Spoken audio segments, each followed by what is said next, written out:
Capítulo 34. Quase não me lembro de nada depois que aquela porta se abriu, e acho que meu sangue me deixou, pois fiquei gelada e sem reação. Sei que o ministro saiu de cima de mim ou talvez eu o tenha empurrado. Lembro de ter chorado, perguntando se ele vira o mesmo que eu, se fora, de fato, o presidente ali na porta.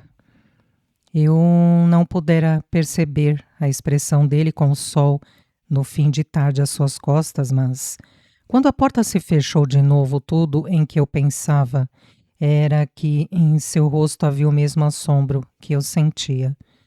Não sabia se o assombro estivera de fato ali. Até duvidava disso. Mas quando sentimos dor, até as árvores floridas nos parecem densas de sofrimento. Da mesma maneira, depois de encontrar o presidente ali, bem, minha dor se refletiria em tudo o que eu visse no mundo. Se você lembrar que eu levara o ministro àquele teatro vazio com o objetivo de me pôr em perigo, sei que entenderá que, no meio de toda a preocupação, do medo e da repulsa que me dominavam, eu também estivera sentindo certa excitação. No instante antes de a porta se abrir, eu quase podia sentir minha vida expandindo-se, como um rio cujas águas começaram a subir, pois nunca antes dera um passo tão drástico para mudar meu próprio futuro. Era como uma criança andando na ponta dos pés ao longo de um precipício, sobre o mar. Mas, de alguma forma, eu não tinha imaginado que uma onda imensa pudesse me atingir ali e arrastar tudo consigo. Quando o caos de emoções foi amainando e retomei devagar a consciência de mim mesma, Mamerra estava ajoelhada ao meu lado. Fiquei espantada ao ver que eu não estava mais no velho teatro, mas olhando para cima deitada no chão de tatames, num quartinho escuro da estalagem. Não me recordo de ter deixado o teatro, mas saí de lá. Nem eu sei como. Mais tarde, Mamerra me disse que eu tinha procurado o dono da estalagem, pedindo um lugar quieto para descansar. Ele percebera que eu não me sentia bem, e logo depois fora buscar Mamerra. Por sorte, ela parecia disposta a acreditar que eu estava mesmo doente e me deixou ali para descansar. Mais tarde, quando voltava para o quarto atordoada e com uma terrível sensação de pavor, vi a abóbora sair do caminho coberto à minha frente. Parou quando me viu, mas em vez de vir correndo pedir desculpas como eu vagamente esperara que fizesse, ela foi me encarando devagar como uma cobra que descobriu um ratinho. "Abóbora", disse eu lhe pedi que levasse Nobu, não o presidente. Não entendo. Deve ser duro para você entender quando a vida não sai perfeita, Sayuri. Perfeita? Nada pior poderia ter me acontecido. Você não compreendeu direito o meu pedido?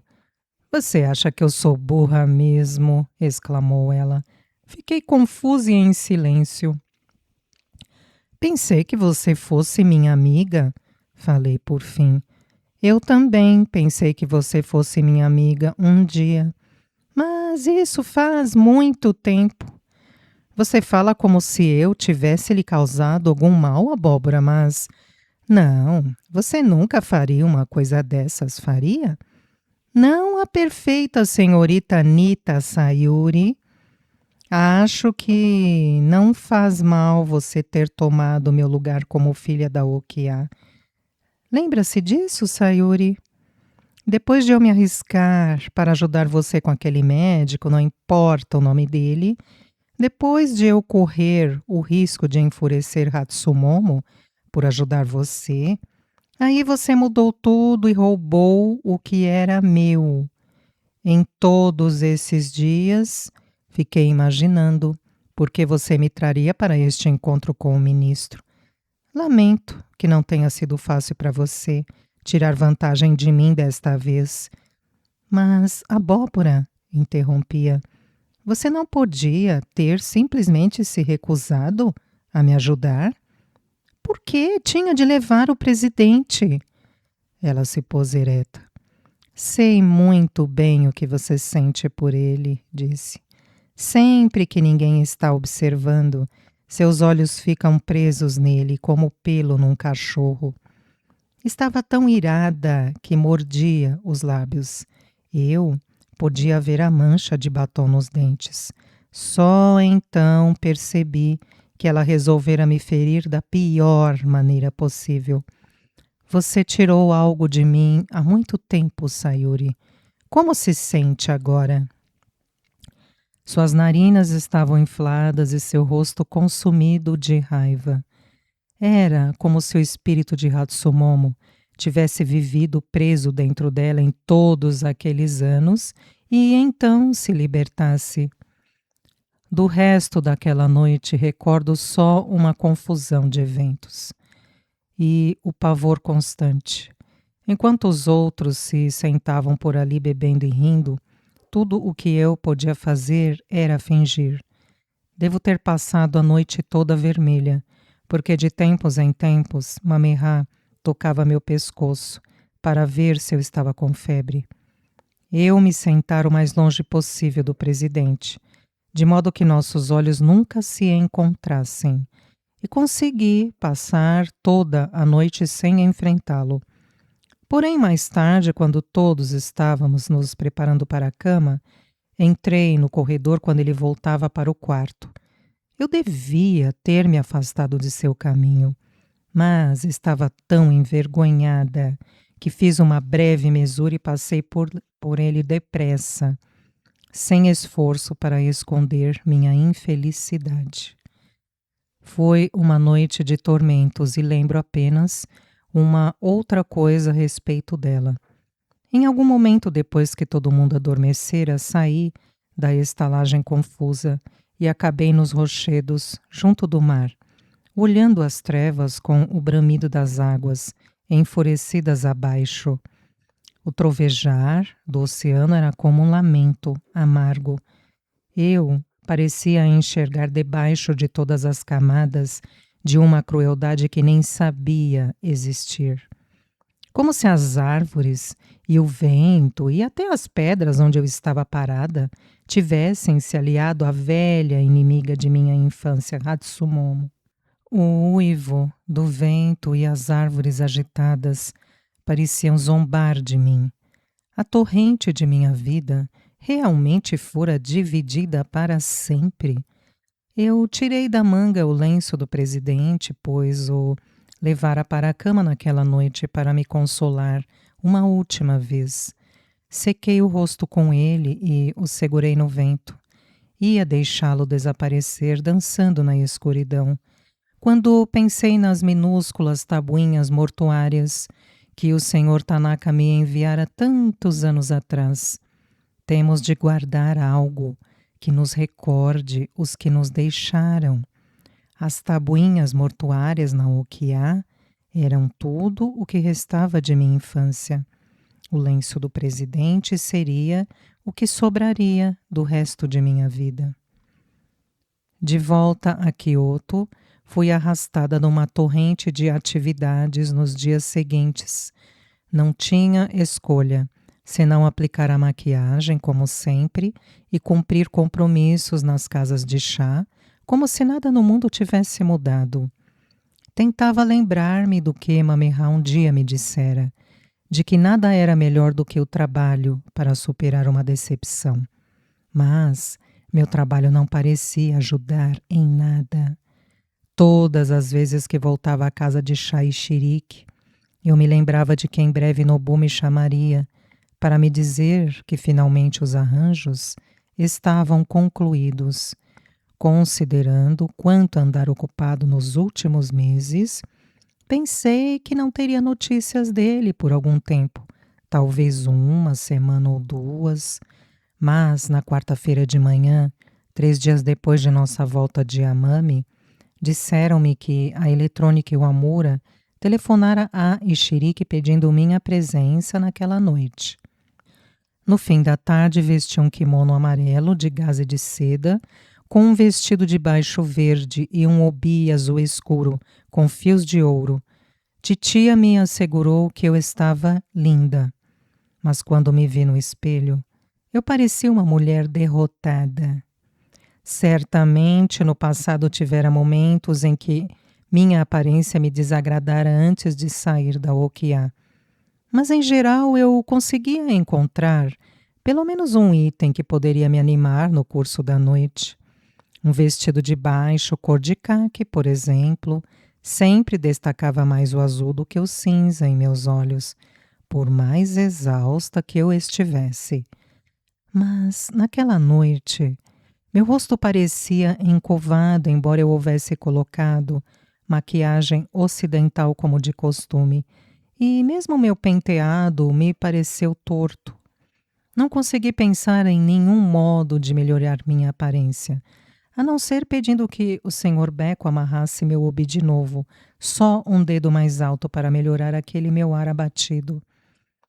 Meu primeiro compromisso era um banquete oferecido por um coronel americano em homenagem ao novo governador municipal de Kyoto. Realizava-se na antiga propriedade da família Sumitomo, que agora era o quartel-general da 7ª Divisão do Exército Americano. Fiquei surpresa ao ver as belas pedras no jardim, todas pintadas de branco, além de placas em inglês que eu, obviamente, não sabia ler, presas em árvores aqui e ali. Depois da festa, fui até a Ishiriki e uma criada me conduziu ao andar de cima, ao mesmo pequeno aposento peculiar, onde Nobu me encontrara na noite em que estavam fechando Gion. Era o lugar onde eu soubera do porto que ele encontrara para me abrigar da guerra. Parecia adequado que nos encontrássemos para comemorar o fato de que ele se tornaria meu Dana, embora para mim nada houvesse a celebrar. Ajoelhei-me num extremo da mesa, para que Nobu pudesse sentar, olhando para a alcova. Tive o cuidado de me posicionar de modo que ele pudesse servir saquê usando seu único braço, sem que a mesa o atrapalhasse. Ele, na certa, iria querer me servir uma taça de saquê depois de dizer que os arranjos finalmente tinham sido feitos. Seria uma bela noite para Nobu, e eu me esforçaria ao máximo para não estragá-la. Com a luz fraca e a sombra avermelhada das paredes cor de chá, a atmosfera era bem agradável. Eu esquecer o aroma muito peculiar daquela sala, uma combinação de poeira e óleo para polir madeira, mas agora que o sentia de novo, lembrei detalhes sobre a noite com Nobu. Anos antes que, de outra maneira, não teria recordado. Ele tivera furos nas duas meias, recordei disso. Através de um saía um esguio dedo grande do pé, com a unha bem feita.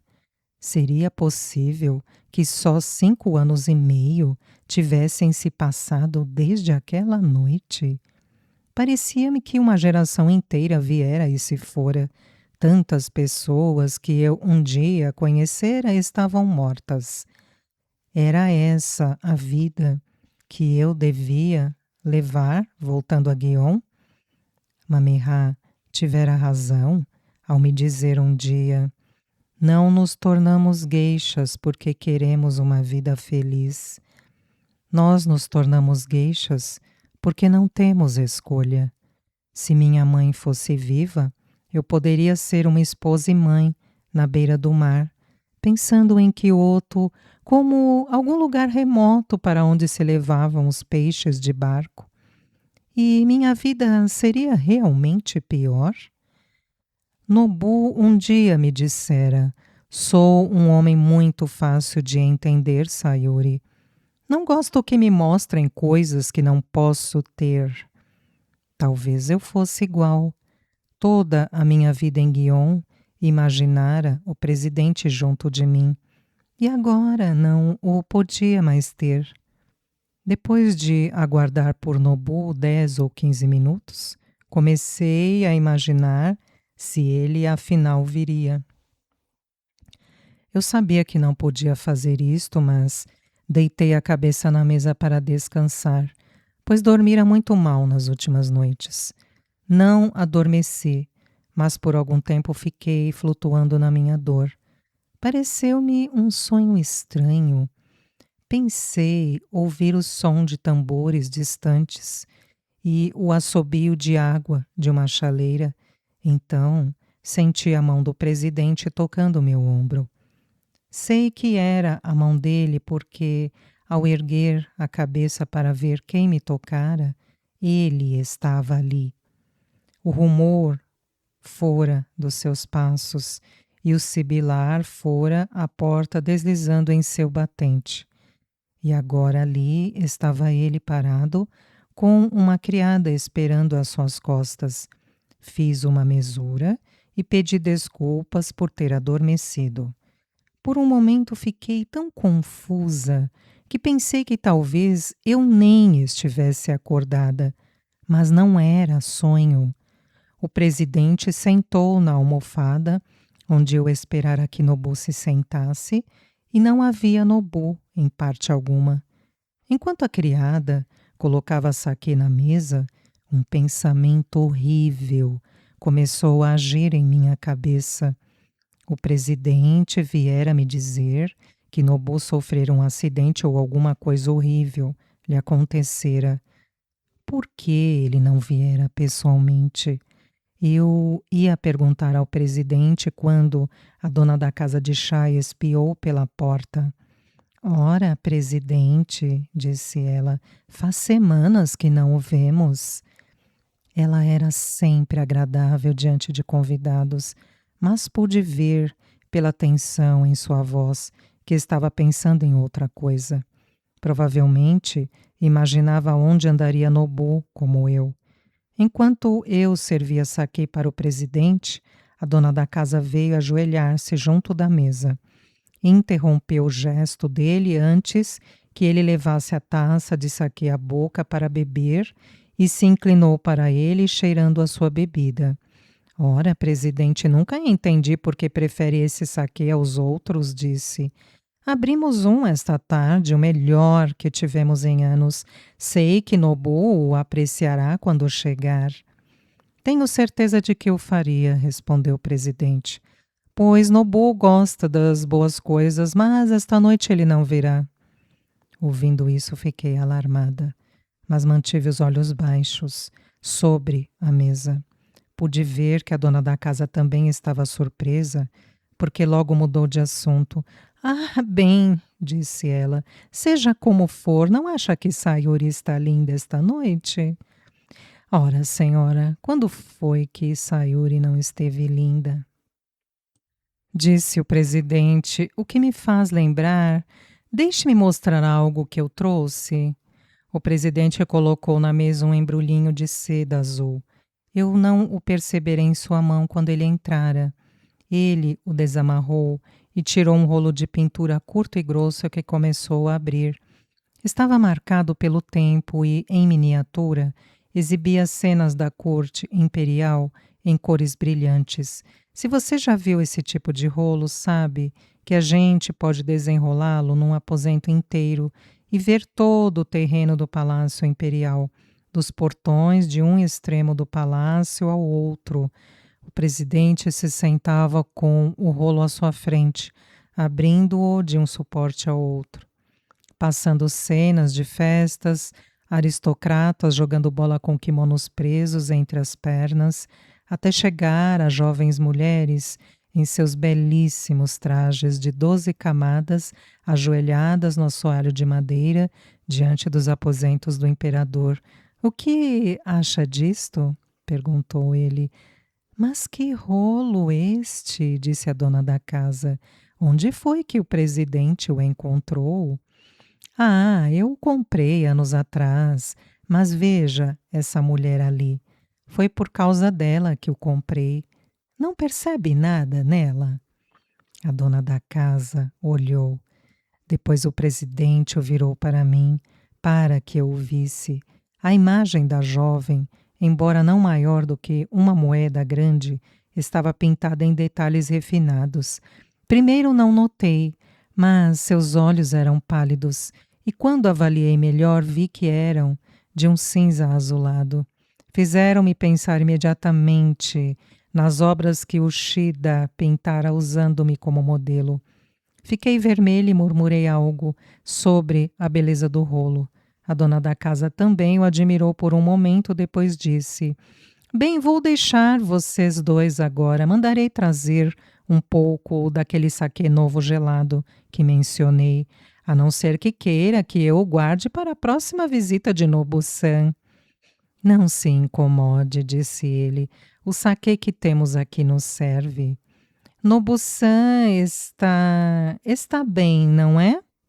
Ah, sim, disse o presidente. Ele está bastante bem. Fiquei aliviada ao ouvir isso, mas ao mesmo tempo fiquei nauseada de vergonha. Se o presidente não viera me dar notícias de Nobu, viera por outro motivo, provavelmente para me censurar pelo que eu fizera.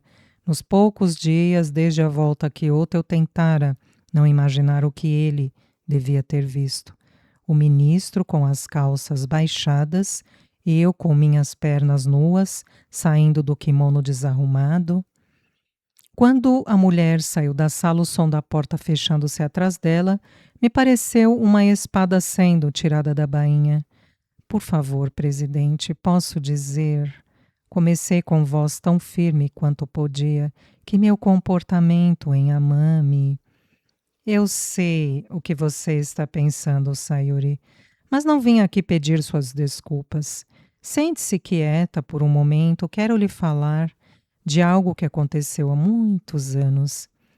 Presidente, estou tão confusa, consegui dizer. Por favor, me perdoe, mas escute, nada mais. Logo você vai entender por que estou lhe contando isso. Lembra-se de um restaurante chamado Tsumio. Fechou lá pelo fim da depressão, mas, bom, não importa. Naquele tempo você era muito jovem. Seja como for, um dia, há muitos anos, 18 para ser exato, eu ia almoçar lá com vários sócios meus. Estávamos acompanhados por certa geisha chamada Izuko, do distrito de Pontocho. Logo reconheci o nome de Izuko.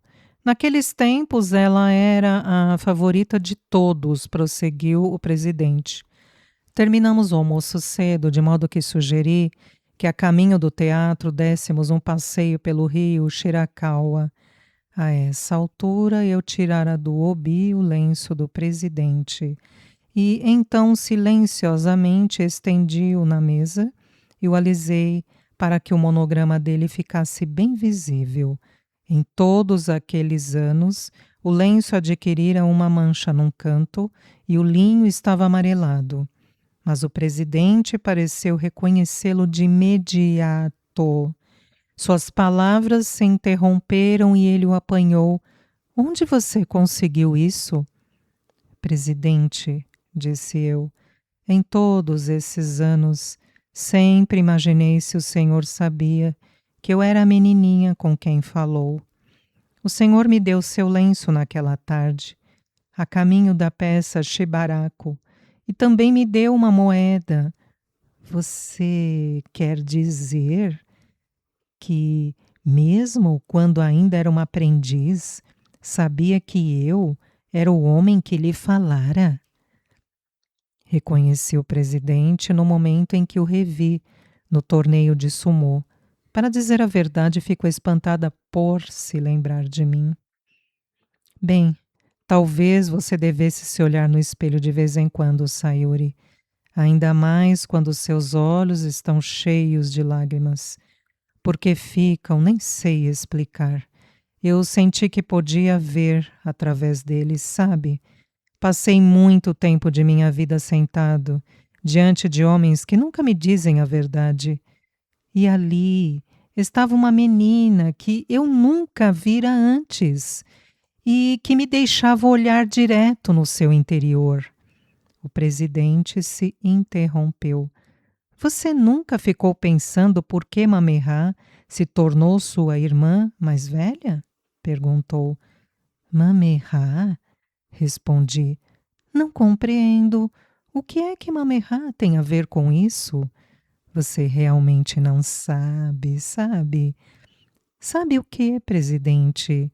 Sayuri, fui eu que pedi a Mamerá que a tomasse aos seus cuidados. Eu lhe falei de uma linda menina que encontrara, com surpreendentes olhos cinzentos, e lhe pedi que a ajudasse, se a encontrasse em Guion. Eu disse que cobriria suas despesas se fosse preciso, e ela a encontrou poucos meses depois.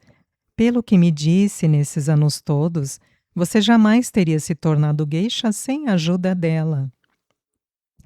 É quase impossível descrever o efeito que as palavras do presidente tiveram em mim. Eu sempre julgara certo que a missão de Mamerá fora pessoal para livrar a si mesma e a Gion de Hatsumomo. Agora que entendia seu real motivo, que eu fora sua tutelada por causa do presidente, bem, senti que teria de reconsiderar todos os comentários que ela já me fizera e tentar saber seu verdadeiro significado. E não era apenas Mamerá que de repente se transformava aos meus olhos. Mesmo eu parecia uma mulher diferente. Quando o meu olhar caiu sobre minhas mãos em meu colo, eu as vi como mãos que o presidente fizera. Fiquei a um tempo eufórica, assustada e grata. Afastei-me da mesa para fazer uma mesura e expressar minha gratidão, mas antes tive de dizer: perdoe-me, presidente, mas queria tanto que o senhor me tivesse falado sobre isso anos atrás. Não posso lhe dizer quanto teria significado para mim. Há um motivo pelo qual eu não podia, Sayuri, e insistia em que Mamerá não lhe dissesse, e tem a ver com Nobu. Ao ouvir o nome de Nobu, toda a emoção saiu de mim, pois de repente achei que entendia aonde o presidente queria chegar. Presidente, disse eu, sei que não mereço sua bondade. Nesse fim de semana passado, quando eu... Confesso, Sayuri interrompeu-me, que tenho pensado muito no que aconteceu em Amami. Senti o olhar do presidente sobre mim, mas não consegui retribuir. Há uma coisa que preciso discutir com você, prosseguiu ele. Pensei nisso o dia todo. Penso em algo que aconteceu há muitos anos. Sei que deve haver um jeito melhor de me explicar, mas espero que entenda o que venho tentando dizer. Ele parou, tirou o paletó e o dobrou. Depois colocou no tatame a seu lado. Pude aspirar o cheiro de goma em sua camisa, o que me fez pensar nas visitas ao general na estalagem Suruya e em seu quarto, que seguidamente tinha odor de roupa passada a ferro. Quando a eletrônica e o Amura ainda eram uma companhia jovem, começou o presidente, conheci um homem chamado Ikeda, que trabalhava para um de nossos fornecedores do outro lado da cidade. Era um gênio em resolver problemas de fiação. Às vezes, quando tínhamos dificuldades com uma instalação, pedíamos que nos emprestassem esse homem um dia, e ele ajeitava tudo para nós. Então, certa tarde, quando corria para a casa depois do trabalho, casualmente me encontrei com ele na farmácia. Ele me disse que estava se sentindo muito bem porque se demitira do emprego. Perguntei-lhe por que fizera isso e ele disse: chegou a hora de sair e eu saí. Bem, eu o empreguei na hora. Algumas semanas depois perguntei-lhe de novo: Ikeda-san, por que realmente saiu do seu emprego do outro lado da cidade? E ele me disse: Senhor Iwamura, Há anos desejo trabalhar em sua empresa, mas o senhor nunca me convidou. Sempre me chamava quando tinha um problema, mas nunca me pediu para trabalhar para o senhor. Então, um dia percebi que o senhor nunca me chamaria, porque não queria me tirar de um de seus fornecedores e arriscar sua relação comercial. Só se eu me demitisse primeiro, o senhor poderia me contratar. Foi o que fiz. Eu sabia que o presidente esperava que eu respondesse, mas não me atrevia a falar. Bem, tenho pensado, disse ele, que talvez seu encontro com o ministro foi como Ikeda saindo do emprego. E digo-lhe, porque tenho pensado nisso. É algo que a abóbora me disse depois que me levou ao teatro. Fiquei muito zangado com ela e exigi que me dissesse por que o fizera. Primeiro, ela ficou longo tempo sem falar. Depois me disse algo que no começo não fez sentido. Disse que você lhe pedira para levar Nobu. Por favor, presidente.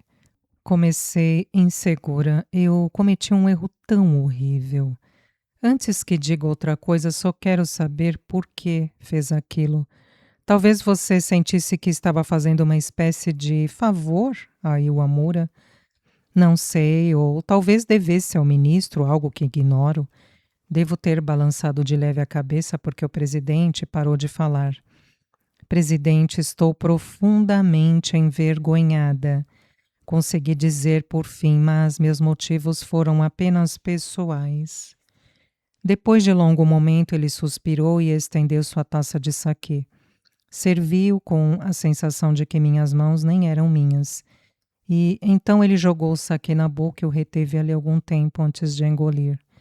Vendo-o com sua boca momentaneamente cheia, pensei em mim mesma como uma taça vazia, transbordando de vergonha. Tudo bem, Sayuri, disse ele. Vou lhe dizer por que estou perguntando. Vai ser impossível você entender por que vim esta noite ou por que a tratei do jeito que tratei todos esses anos, sem saber da natureza de minha relação com Nobu. Acredite, sei mais do que qualquer pessoa como ele às vezes pode ser difícil, mas é um gênio. Eu o valorizo mais do que toda uma equipe de homens juntos. Eu não sabia o que pensar ou dizer. Assim, com mãos trêmulas, peguei o frasco para servir mais saquê ao presidente. Achei um sinal muito ruim ele não levantar sua taça. Um dia, quando eu conhecia você havia pouco tempo, prosseguiu ele, Nobu lhe trouxe um presente, um pente, e o deu a você na frente de todo mundo na festa. Até então, eu não percebera quanto ele gostava de você. Sei que houve outros sinais antes, mas de alguma forma eu não os percebi. E quando entendi como ele se sentia, o modo como a olhou naquela noite, bem, nesse momento eu soube que não poderia tirar dele algo que ele queria tanto. Isso nunca diminuiu minha preocupação com seu bem-estar, Sayuri. Na verdade, com os anos ficou cada vez mais difícil para mim escutar Nobu falando de você. O presidente fez uma pausa e perguntou: Você está me ouvindo, Sayuri? Sim, presidente, claro que sim.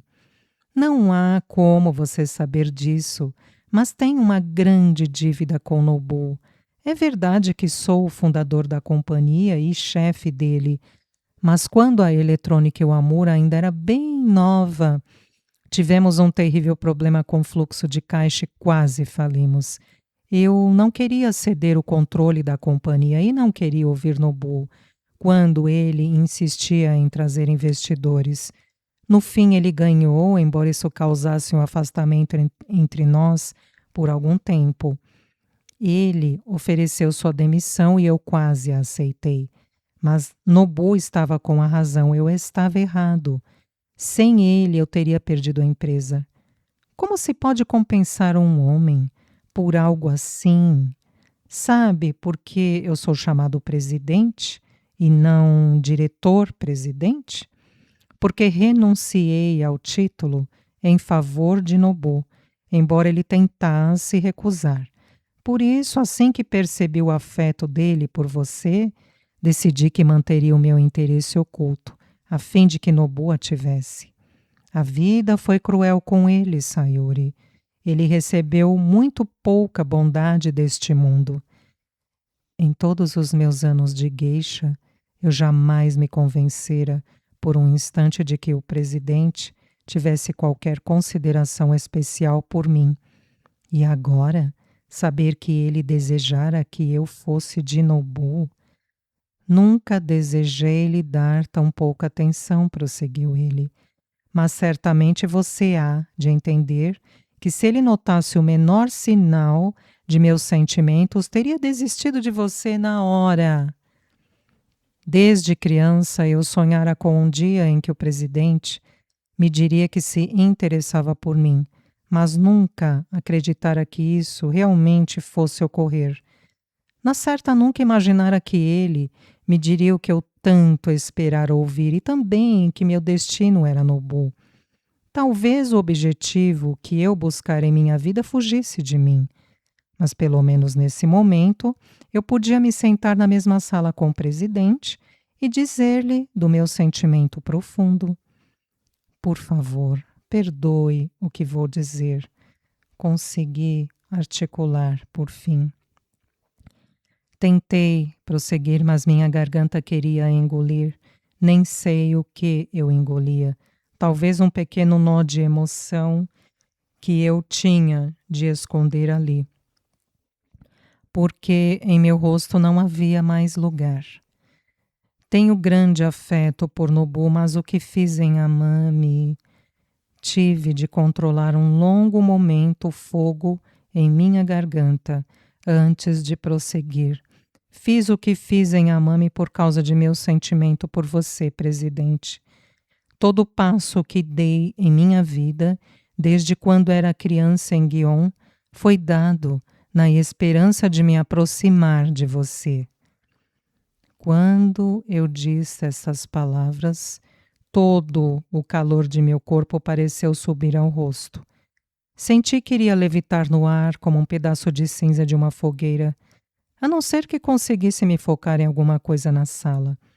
Tentei encontrar uma mancha no tampo da mesa, mas a própria mesa já estava nebulosa e desaparecendo da minha visão. Sayuri, olhe para mim.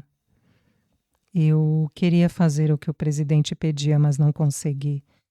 Que estranho, continuou baixinho, quase falando para si mesmo, que a mesma mulher que me encarou tão francamente em menina há muitos anos não consiga fazer isso agora.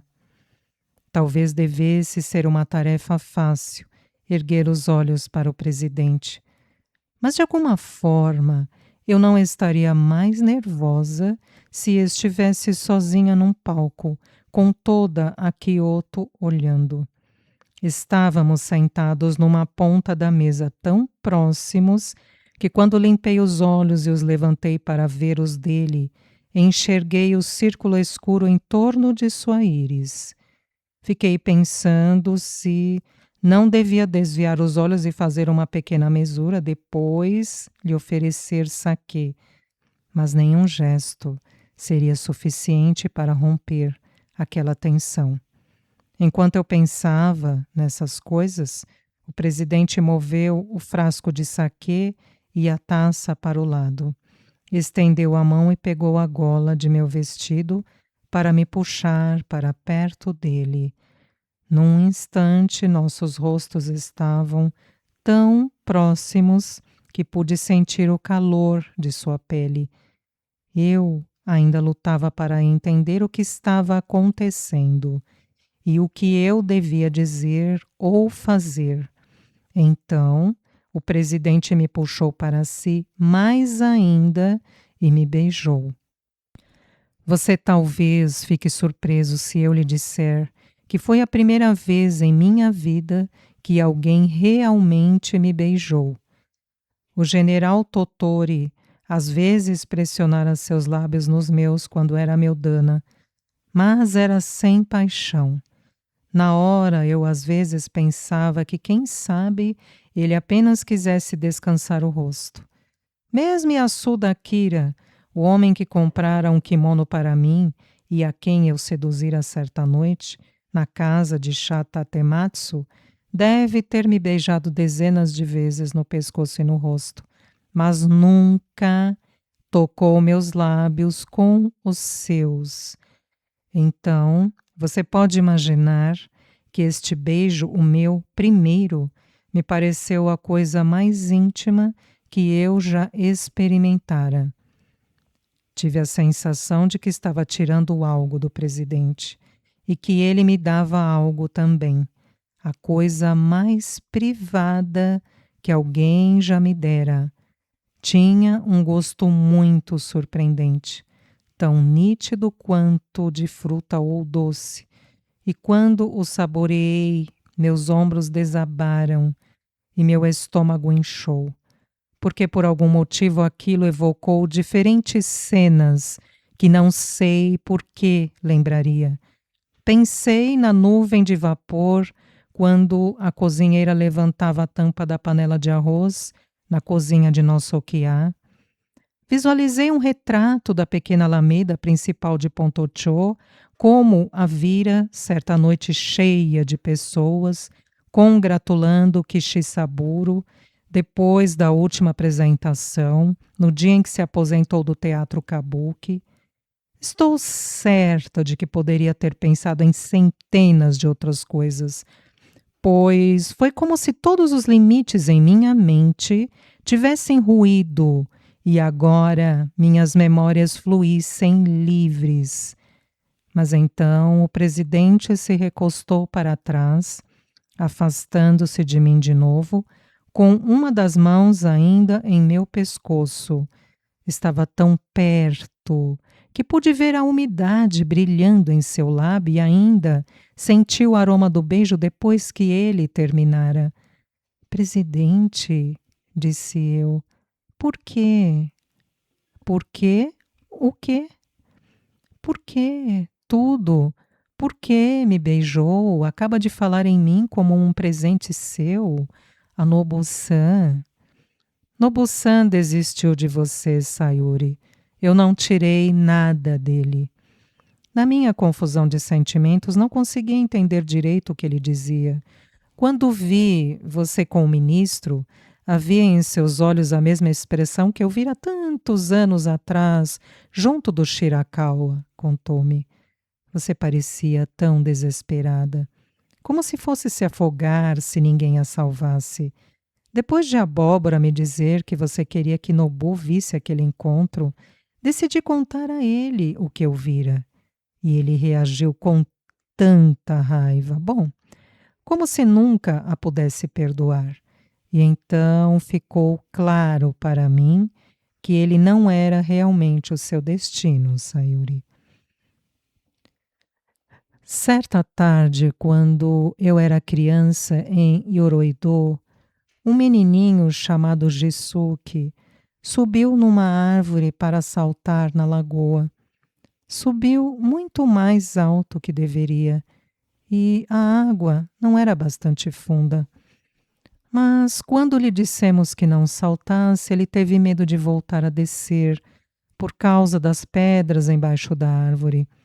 Corri até a aldeia para chamar seu pai, o senhor Yamashita, que chegou andando tão calmamente colina acima que pensei que ele nem teria entendido o perigo que seu filho corria.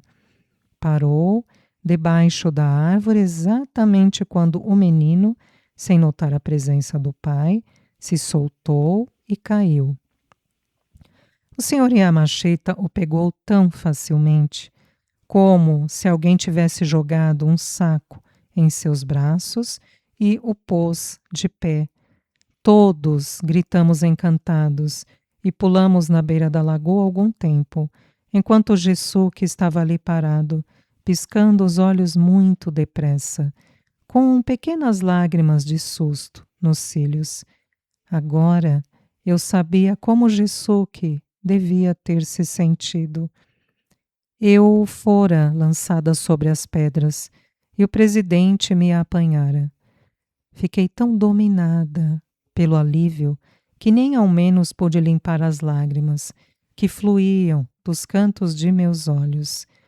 A figura dele ficou borrada, mas eu podia vê-lo chegando mais perto, e num momento ele me pegara nos braços.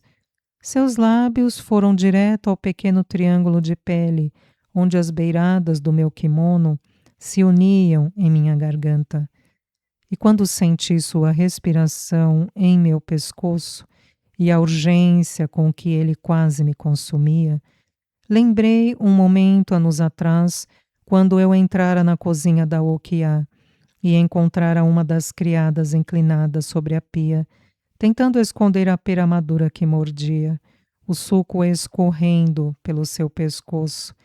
Dissera-me que a quisera tanto e pedira por favor que eu não contasse nada à mamãe.